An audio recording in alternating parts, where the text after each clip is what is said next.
So we squashed between three powerful enemies: warlords, Taliban, occupation forces. With the withdrawal of occupation forces, we will fight two internal enemies. If the occupation forces leave, stop arming the warlords and Taliban, the backbone of these criminals will break. And of course, fight against Taliban and warlords not easy. But the hopeful point is that, positive point is that my people hate the Taliban and also the warlords. If US and NATO let us a little bit breathe in peace, then we know what to do with our destiny. They are telling you that civil war will happen if we leave Afghanistan, but nobody is talking about today's civil war. As long as these occupation forces will be there, the worst civil war will be. Democracy never came by military invasion. Today in Afghanistan, this series of killings of civilians that the U.S. has had to apologize for, the person in charge, General David Petraeus, having to issue an apology for the first time a few weeks ago, especially around the killing of children. What's happening?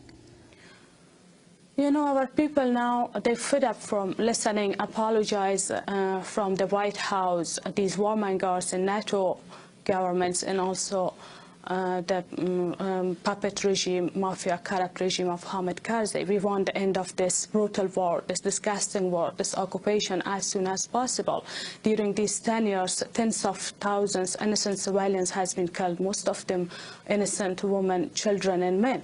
And even during these 9 years of their occupation, they used white phosphorus cluster bomb. They are bombing our wedding parties. Maybe you heard, as you earlier mentioned, the report of Spiegel that even they insult with the died bodies of my people, these occupation forces, make fun with these died bodies.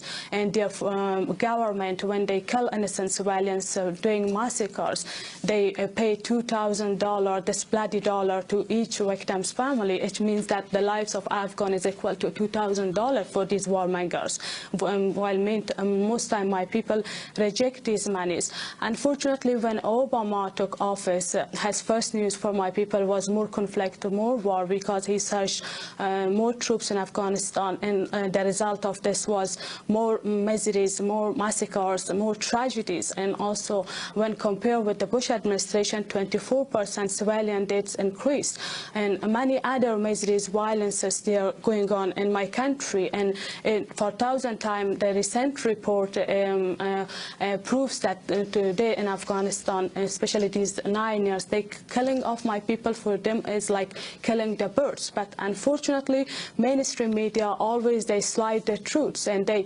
shamelessly decrease the number of civilian deaths and call them insurgents, terrorists.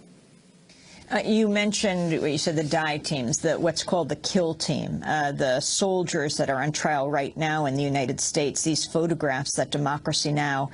Has broadcast, these horrendous photographs. And I urge people, I warn you, as we show these photographs, that Der Spiegel showed first, of these so-called kill teams that murdered unarmed Afghan civilians at random and collected body parts as trophies.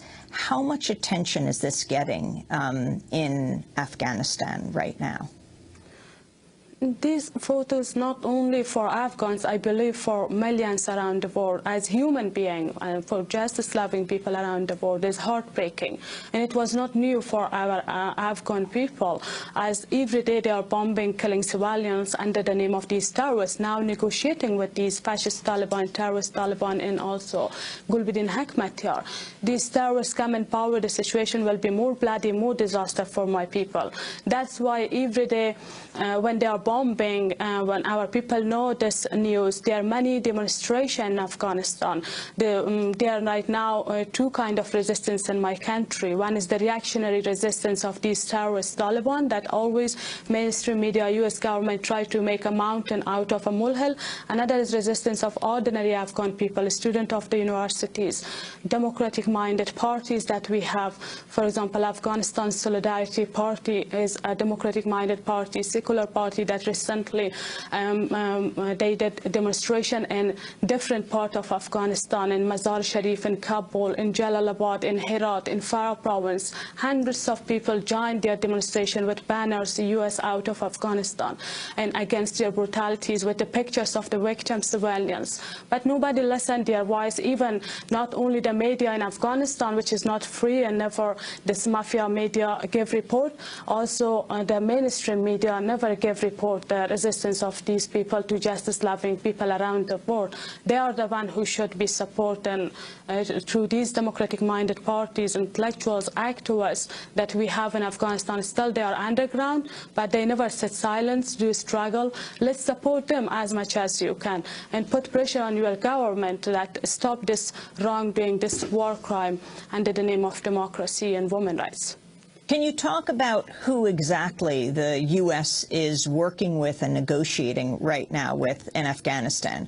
With all that is happening in Libya and the Middle East, it seems that Afghanistan, coverage of Afghanistan, has even fallen farther off the radar, if that's possible. Astounding that the U.S. is conducting such a war and there's so little coverage of it in Afghanistan. They want to negotiate with Taliban and also Gulbuddin Hekmatyar, one bunch of terrorists like North Alliance who are mentally same like Taliban, only physically has been changed after 9/11. These warlords, their background, you can see on Human Rights Watch website. Many books has been written about them, like Eyes for Infidel, Ghost for Bleeding Afghanistan, like Devil's Game book. If you read, it will help you to know better about these warlords who committed crimes against my people, did civil war from 92 to 96, before domination of the Taliban. But after 9/11, they imposed on my people with the mask of democracy. That's why Afghanistan day by day goes from the situation goes from worse to worse. And US and NATO, especially US government, supported these fundamentalists since Cold War, still don't want to lose them. And now these bunch of terrorists that these 10 years they become powerful with suit and tie, with bloody hands. They invite another bunch of terrorists like Taliban and Gulbuddin Hekmatyar that the US government in the past put his name in the blacklist as a wanted criminal. Without to say apologize to my people, these terrorists, invite them to join this mafia corrupt regime. Mullah Omar is not moderate that your government, I mean US government, says to justice-loving people of the US around the world, we are negotiating with moderate Talib. We have no moderate Talib. How do they recognize that one? This terrorist is moderate, another one is not moderate. And Mullah Omar is a terrorist. Our people wish all of these bunch of killers like Sayyaf, Rabbani, Kanuni, Mahakek, Dostum, Khalili, Ismail Khan, Gulabzui, Ulumi, many other killers who also right now already they are in power and have high posts in Karzai's regime. They should be brought to the National International Criminal Court for the war crimes that they committed for all of these brutalities. Now, this 10 years, they changed my country to the center of the drugs since 2001 until now, 4,400% opium increased in Afghanistan. Afghanistan is now the second most corrupt country in the world. $30 billion the government of Karzai received from the so-called international community. But there my people even don't have enough food to eat. More than 80% people are now jobless in Afghanistan and suffer from many other measures. It seems that shedding the blood of innocent people in Iraq and Afghanistan was not enough for US government, that now under the shadow or umbrella of UN now invade Libya as well, under the beautiful banner of women's rights, human rights. And again, my message to justice-loving people of US around the world is that please raise your voice against this wrong policy. When you see that while Obama's administration raised hue and cry against Gaddafi regime and its crimes, but in the meantime supporting the dirtiest, much more dirty Gaddafi regime in Pakistan, in Afghanistan, in Iraq, in Israel, in Saudi Arabia, and many other countries. We just have 30 seconds, Malalai Joya. The withdrawal beginning in July, do you believe this will be happening? And what would it mean if U.S. troops left? It is just big lies. From one hand, US and NATO, they they fool not only Afghan people, their own people too, by telling we will leave by mid of 2011. But from another side, a US puppet regime, Karzai's regime, is talking about permanent US military bases in my country, which is clear they will not leave my country soon. They are there because of their own strategic, regional and economic interests. We want the withdrawal of the troops because their presence, they double our miseries, create more obstacles, problems for the justice-loving, democratic-minded parties that we have, intellectuals, innocent people of my country. Day by day getting powerful, eliminate them. So we squashed between three powerful enemies: warlords, Taliban, occupation forces. With the withdrawal of occupation forces, we will fight two internal enemies. If the occupation forces leave, stop arming the warlords and Taliban, the backbone of these criminals will break. And of course, fight against Taliban and warlords not easy. But the hopeful point is that, positive point is that my people hate the Taliban and also the warlords. If US and NATO let us a little bit breathe in peace, then we know what to do with our destiny. They are telling you that civil war will happen if we leave Afghanistan, but nobody is talking about today's civil war. As long as these occupation forces will be there, the worst civil war will be. Democracy never came by military invasion.